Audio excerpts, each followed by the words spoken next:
Welcome to Robert Bellissimo at the Movies. This is a YouTube video podcast where we explore all things cinema. I want to welcome back to the show Nat Segaloff, who is a writer, producer, journalist, and Hugo and Locus Award nominated author of more than 24 books about filmmakers and film history. He's written extensively about the film industry and worked on A&E's flagship biography series, as well as programming for the Learning Channel, New World, Disney, Turner Classic Movies, and USA Network. And today we are discussing one of his recent books, Breaking the Code, which is a wonderful read. Otto Preminger versus Hollywood Censors, which includes the play Code Blue that he wrote with Arnold Reisman. Reisman, that's right. Reisman, close enough. Close enough. Nat, welcome back. Hi, Robert. Good to see you. Always good to see you, but especially today. Yes, it's great to have you back. And this is the third time in the last couple of months, because you have a few other books. Yeah. Say hello to my little friend, which we discussed. I'll leave those interviews with Nat in the description box. And of course, your book on The Exorcist, which we also discussed. It's a little blurry on Zoom for some reason on my computer, but I'll put some screenshots up perhaps. The Exorcist Legacy, 50 Years of Fear. But today we're talking about Breaking the Code, which was such a wonderful, fun read, and I love the play too. I mean, it's so. Thank you. Wow. It was so. I have some questions about it that I'll hold off, but it was so entertaining and engaging, and how you packed in all the as much as you could with the history of the code, while also having this really conflicting, entertaining story. Must have been a challenge, but we'll get into that. But the first thing I wanted to ask was, because I know you wrote the play first in 2003 with your friend. Where did the idea come from to do the play? Arnie Reisman and Dan Kimmel and I had written a play called The Waldorf Conference back in 1991, which was about the secret 1947 meeting of the Hollywood moguls in New York's Waldorf Astoria Hotel, where, following the House Un-American Activities Committee hearings in Washington, D.C., these 48 frightened Hollywood businessmen invented the blacklist. Right. Well, it's something of a comedy, which is interesting, but the Waldorf Conference had a couple of stage performances out here and yada, yada.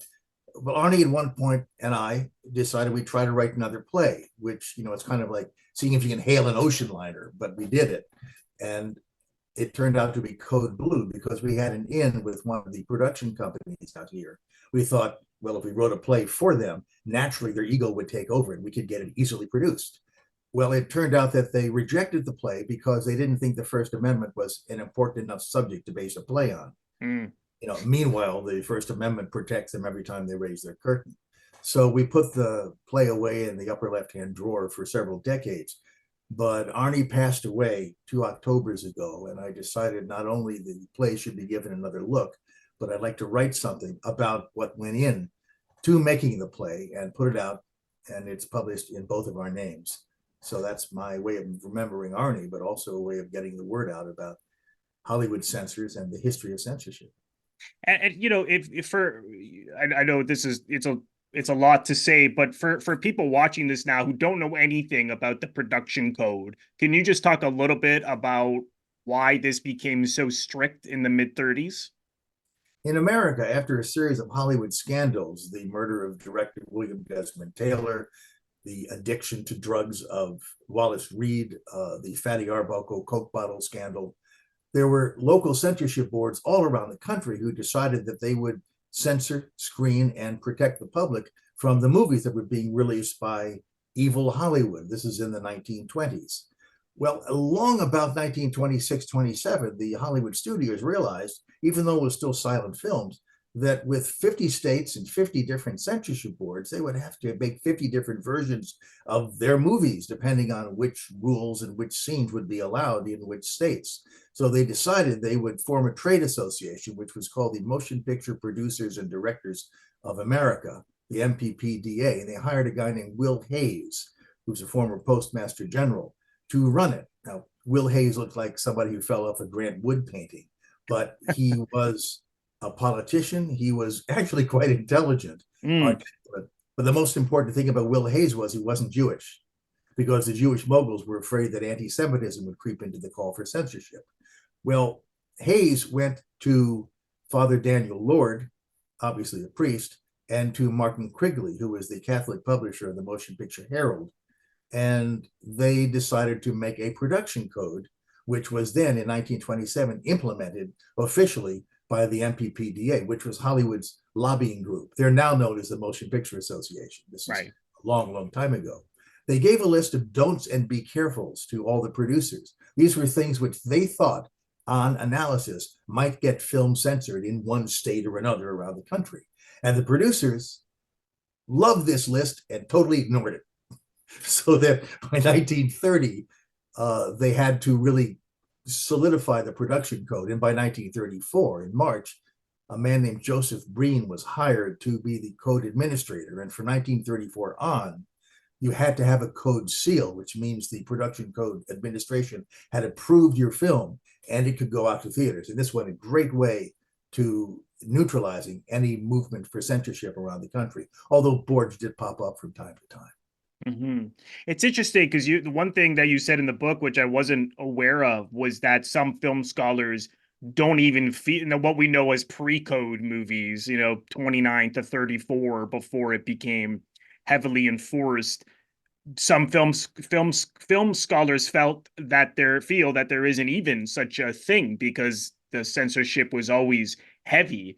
And which I find surprising because when you look at movies like The Divorcee, Red-Headed Woman, I mean, they openly use words like sex, which you couldn't do. There's even like partial nudity in Red-Headed Woman occasionally. How do you feel about that? I mean, do you feel that there was such a thing as pre-code, or There was something wonderfully ribald about those early films, the ones that came out from Dawn of Sound to about 1934. My favorites are, of course, things like Night Nurse and yeah, Babyface with Barbara Stanwyck. I so mean, good. you're looking at the film and you're saying, "Good God, they did that." Yeah, exactly. Yeah. There's also one which I saw for the first time. It's a Raoul Walsh film, which is called The Bowery, which is a very famous film. Oh yes. It's about the famous Brody dive off the Brooklyn Bridge with George Raft and well, actually Burt Calton, and it's wonderful, wonderful film. It begins after the credits. It fades up on a facade of a bar room, which belongs to Joe. Only the first name of Joe is the N word. Oh. This is, and throughout it, you say, "Good heavens!" Or the version of the front page, the 1931 version of the Hector MacArthur play, The Front Page. They do Yeah. everything, including giving the finger. Right. It's just Right. Scarface. Where is it now? I've got the timing. For those of you who have the old Paul Muni version of Scarface, Yes. at certain points in there, I hope I have the timings here. Yes, I do. Wait a minute. This is important. Hang in. Yeah. Yeah. Go ahead. At 34 minutes and 58 seconds and 1 hour and 22 seconds, they use the F word. It's mumbled, but Oh, it's I there. must have missed it myself. Everybody did, but now they've cleaned up the soundtrack, Oh, and I I have see. to notice it. Okay, what I'm saying is that sex attracted the public, and so the producers put in as much as they could get away with, despite the don'ts and be carefuls, which wasn't enforced. So between about 1929, the advent of the push for sound films, and March of 1934, when they gave the first code seal to John Ford's film The World Moves On, and today as we record this is John Ford's birthday, Right. uh, Yes. everything was kind of free for all. And then they really had to clamp down on it. And so from 1934 on, you had to Yeah. have a code seal. Your film had to be passed. Yeah. Which is so surprising that some people wouldn't feel there is such a period as pre-code films, because when you look at those movies, they feel like they're made now. They feel so risque and bold and daring, many of them. Do you think Preminger, it's so interesting how Preminger broke the code basically, and as you talk about in the book, do you think that he wanted to break it for the sake of all filmmakers, or do you think he was really looking for his own visions on the screen mostly? Otto was a tireless self-promoter. I worked for him a couple of times on pictures. Oh, And he would serve his own interests, but it was very helpful that the interests were also those of others. He was a good progressive, a very smart man, a dynamic man, and he had luck early on in his career, which gave him the prestige to turn to the power brokers or the studios to say, here's what I want. But as an artist, he wanted freedom. And so he was fighting for himself and other artists, but Otto was fighting for himself first. Right. Right. What was he, because it's so interesting. I know you talked a little bit about some of the on-set fights he had with the likes of Mitchum and other actors. What was, he could be quite brutal on set. What was your experience with him like? I did publicity for him on a couple of pictures and also interviewed him a couple of times. And they were really like Mr. Hyde and Mr. Hyde, I guess. He was an absolutely charming man, but the charm evaporated with the square of the distance to the camera. Oh, I He see. was a tyrant on the set. I mean, Billy Wilder, who directed him in Salt Lake 17, said, Yeah. I have to be careful with Otto because I still have family in the old country. Of course, the horror of that story is that Billy Wilder's family was murdered by the Nazis. So, and Otto was Jewish. He wasn't a Nazi, but he was Austrian. Right. There's so many stories about him because he left his mark everywhere. And that's what I try to put in the book as a kind of guarded but slightly affectionate portrait of Otto. With me, as an interviewer, he was always very polite. With me as a publicist, it was very, very dicey because he was working on a couple of films which were terrible. Oh, I see. Very sensitive about that. Can you say what the movies were? Such good friends, and God, I've forgotten what the other one was. Sorry, That's okay. Yeah, I know his later work generally is not ones that people talk about very much nowadays. Anyways, I haven't seen much of his late films. I know his earlier work. Yeah, he really was hot and cold. He was a terrific producer, an absolutely terrific producer because he knew what the public wanted and he was able to pack his films. His last film was something called The Human Factor, which, as somebody noticed at the time, was obviously not autobiographical. And I wrote about that in one of my other books. The film flopped. He lost money, but he did the honorable thing. He sold off his possession to try to pay people back. Oh, yes. So you wrote about that in the book. Yeah. It's just really something. I had never seen The Moon Is Blue, and I watched it last week. And to me, it's, I can't believe that this film led to such a scandal because it is so innocent. The only difference is that they happen to talk openly about sex. They, use words explicitly. And when you look at movies like Double Indemnity, film that got seal, code approvals, I know that Wilder had conflicts with the production code. It's so fascinating to me what Breen and these Legion of Doom and these people got hung up on, which makes me wonder, because I love this line that you have in your play here where Breen is talking. See, we don't really censor. We just force filmmakers to be creative instead of procreative. That line right there, I just thought, he wouldn't mind if people were creative and suggestive.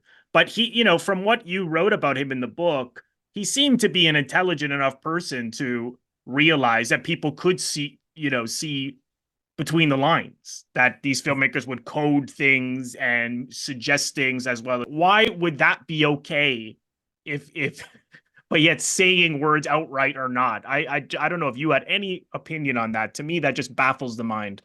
Well, hypocrisy is an American ethic, for one thing, but also there was a dichotomy in the language that's being used. The problem Breen and his people found with The Moon Is Blue was that it was a comedy about sex, whereas Double Indemnity and other films were serious films that may have had sexual now. And they said that sex is nothing to make fun of. Whereas, as Woody Allen says, it's dirty if you're doing it right.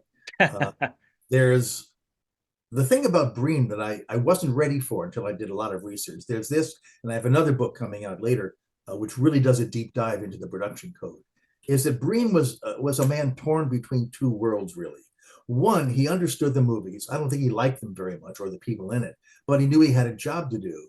And he had his religious beliefs, which were very, very severe. At the same time, the problem with the code, and Breen's successor, Jeffrey Sherlock, and others noticed that, until Jack Valenti came along, whereas the code was absolutely inflexible. Meanwhile, we'd gone through World War II, and the American public was ready for more mature themes, but the code wouldn't allow that. And there was a heartrending letter I found in the files to Leo McCarey, who was the writer, producer, and director of such films as Love Affair. Yeah. Where Breen is actually writing him, Leo, I love this script. The problem is we can't approve it. Right. And what do you do if you're really hemmed in like that? And that was what eventually eroded and broke down the code. And I think Otto seized on that early on. The audience tastes had changed, right. But the industry was still petrified. I found it really interesting how UA, the production company that produced The Moon is Blue and The Man with the Golden Arm that Preminger directed, I found it interesting that they couldn't get a code approval. So they decided to release the films without a code approval. And one thing they did was they would leave the MPAA and then go back into it after the film was released. I was curious, how was it that simple to just go back and forth? Wouldn't the MPAA be like, you're not coming back after releasing The Moon is Blue? I don't know if you had happened to know. Well, as a matter of fact, I'm an old whore, as I say. I used to work for United Artists back in the 70s. I know their mindset and I know their ethic, which was amazing. I mean, they were just a terrific company until Heaven's Gate, of course. What Arthur Prim and Robert Benjamin and the people who were on the board and who created United Artists after Mary Pickford and Charlie Chaplin and the others had sold it to them, they realized something. First of all, they were just a releasing organization. They didn't produce the film, so their investment was far less. Secondly, you got to remember, and nobody really thinks about this, the Motion Picture Association may be the rules for the industry, but they serve at the pleasure of all the studios because all the film companies pay them. They pay for the code seals, they pay for the approval of trailers, they pay to approve advertising. They provide, the motion picture industry provides totally the funding for the Motion Picture Association.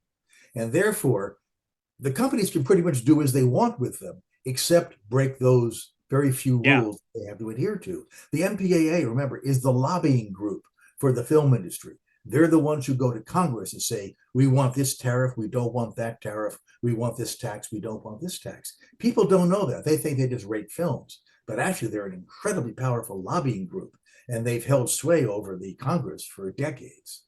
Right. That's interesting. And of course, that whole, the way, it's just amazing to me how Preminger had the guts to do this. I mean, this could have just ended any chance of making another movie. Perhaps he would have been satisfied sticking in theater if he had to. I don't know. The theater is the connection, because the film played for at least a year on Broadway to sophisticated New Yorkers and out-of-town tourists, and nobody had complained about it. And New York State Censorship Board was about the strongest in the country. Nobody complained about this innocuous little sex farce. So all of a sudden Hollywood was, and I think that gave Preminger the muscle to be able to say, well, New York didn't mind it. What's Hollywood going to think? But again, there was that catch of leaving the Motion Picture Association of America to release it. Then the film does smash business. Then UA joins again. Oh, and then they quit again for Man with the Golden Arm. Yes. And then rejoining. What's going to happen? Just like when you date a woman who wants you more than you want her. It's a horrible analogy that actually does fit in this case. Oh, that's interesting. Yeah.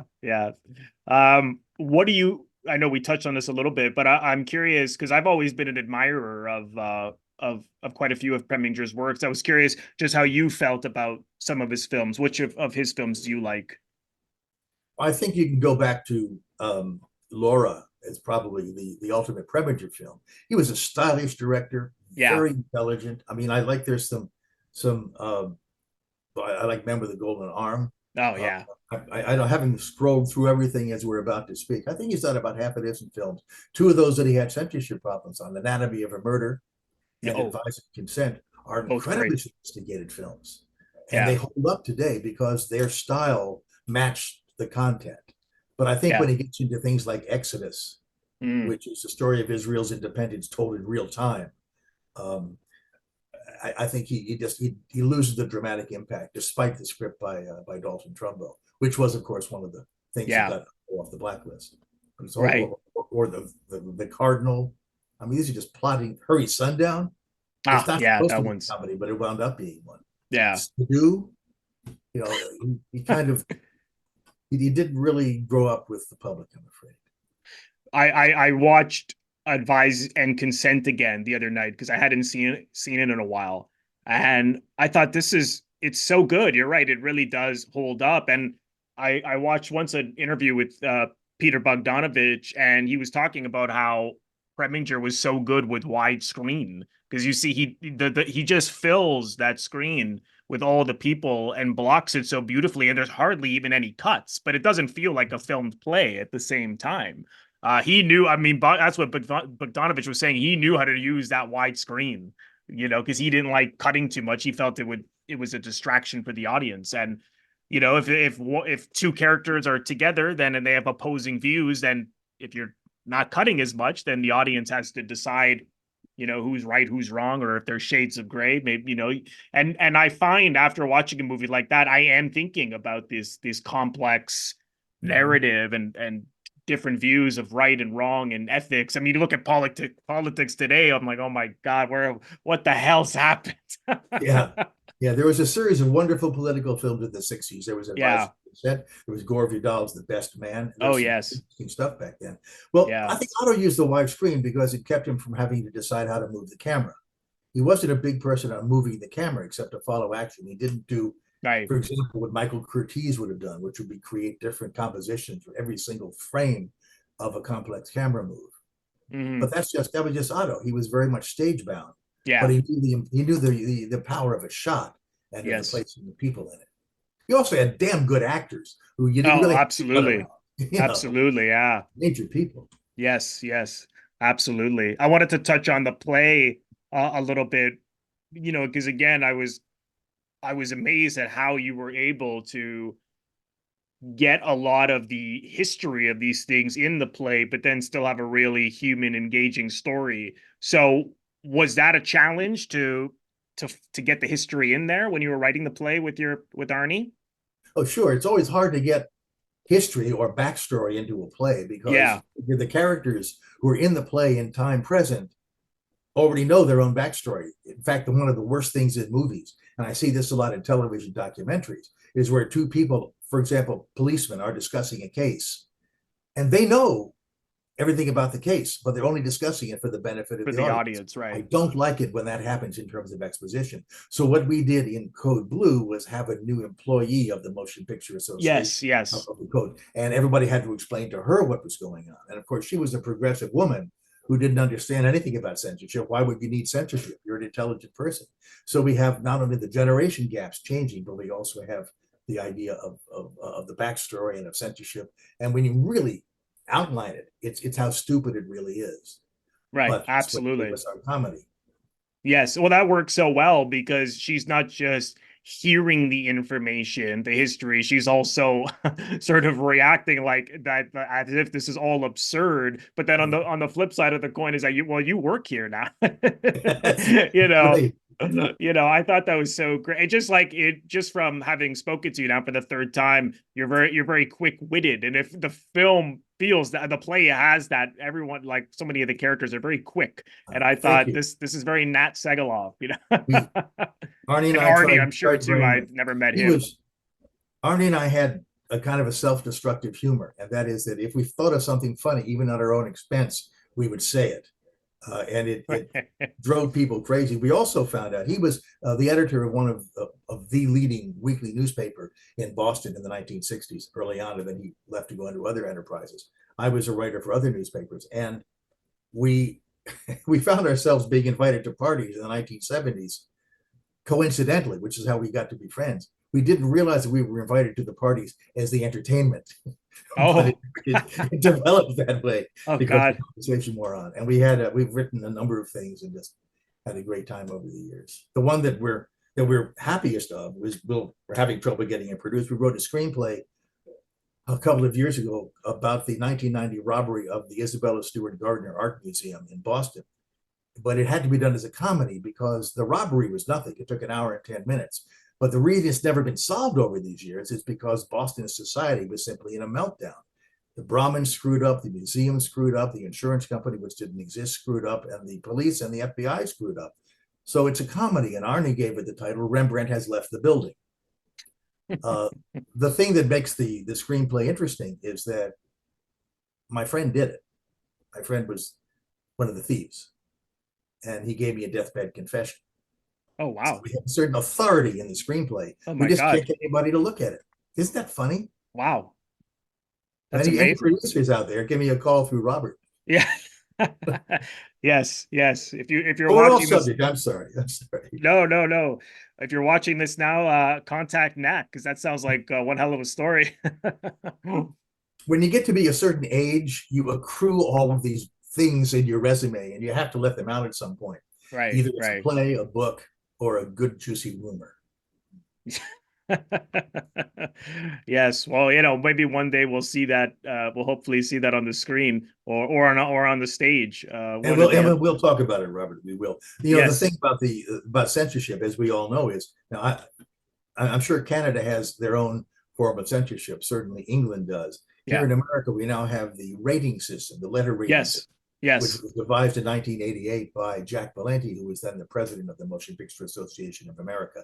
And that's a guide for parents as to what the film might contain. It's also very subtly a guide to local theater owners for what they may encounter with local authorities if they were to show a certain film.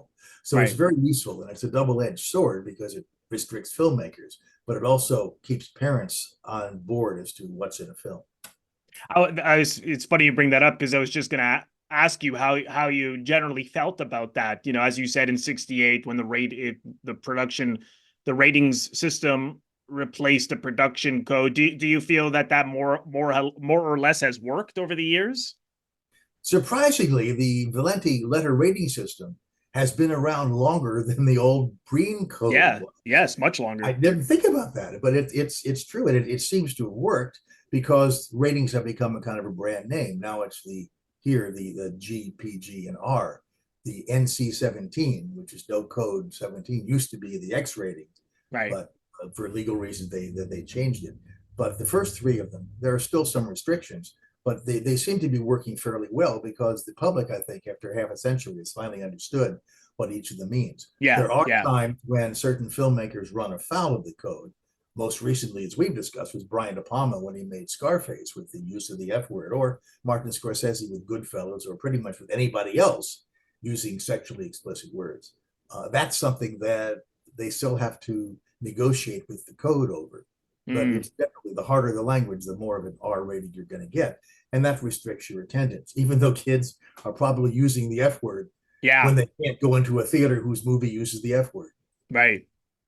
Yeah, I until I read your book, I never gave the rating system much thought because like you said, generally we know what PG 13, 14A, 18A, what we're sort of somewhat getting, but you're right. I mean, ultimately, um it does restrict freedom of expression, right? So rating, it is sort of like maybe someone's bringing their child to show them something that even if it's R rated, but to prove a point or to Mhm. get them to understand something. So I mean, who's to say that a teenager can't see something just because it has maybe a brief sex scene or brief nudity or That's swearing? I it. mean, it's interesting, and I know you talked about that. It makes you think. It's like, well, how else do you handle it though? That's the There has to be something. there's got to be Always has to something. be Yeah. something in place. Not Radley Metzger used to make sexually explicit films or tease films like Therese and Isabel and like that. Said that once you have the system in place for censorship, there's no stopping it. It's that old slippery slope, the camel's nose under the tent, and everything else. And it's true. The ACLU does not believe in censorship, and they're the premier First Amendment organization in America. But it's been set up privately, at least, not by the government, and that's the point. The government may not restrict speech, but a private organization such as the MPA can, and they do. The horrible irony is that even though a film may be rated R in a theater and you can't get in under 17 to see it without a parent or adult guardian, Right. 90 days later, you're going to be able to stream it on Netflix and watch it if you're an infant. Yeah. But that's just the irony of our times. Right. It makes me wonder with streaming if they would change it again just because of the point you just made. You'll be able to see it on TV in a month or a couple of months. So what's the difference?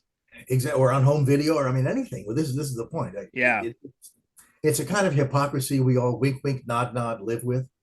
right, right. Yeah, well, like I said, the book certainly gave me a lot to think of. And again, it is called Breaking the Code, Otto Preminger versus Hollywood Censors, and it includes the play Cold Blue. So where's the best place for people to get the book, Nat?